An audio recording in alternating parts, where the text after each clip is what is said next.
Imagine the world where the buildings we live in and the roads we drive on contribute more to the climate change than all the cars combined. Surprising, right? Construction industry is one of the major contributors of carbon emission. Hello everyone, welcome back to the channel. Today we are going to talk about what is carbon emission. Yesterday I was going through the third edition of International Cost Management System where I learned that ICMS has introduced carbon emission in their reporting format.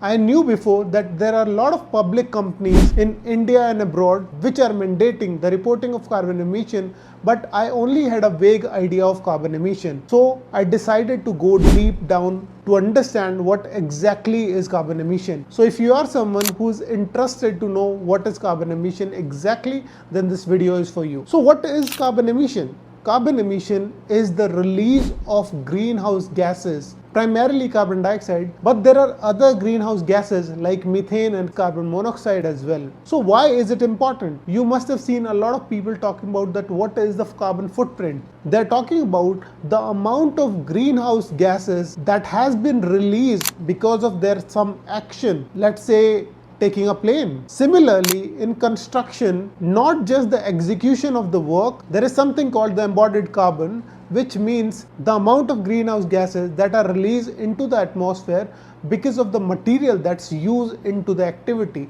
In our case, that is construction. So if we are using steel as a material, which is high carbon material, then we have to consider that into our carbon calculation as well. And it is not just limited to the manufacturing of the material, it also includes the transportation of material and even the disposal and dismantling of that material at the end of life cycle. So all in all, the carbon emission in a construction project will not just include the greenhouse gases that are released into the atmosphere because of the execution of the work, but also the material, their manufacturing, their transportation, and even their disposal at the end of the life cycle. So this was a little something about the carbon emission. If you like the video, give it a thumbs up. If you like to see more of it, please subscribe to the channel, and I'll see you in the next video.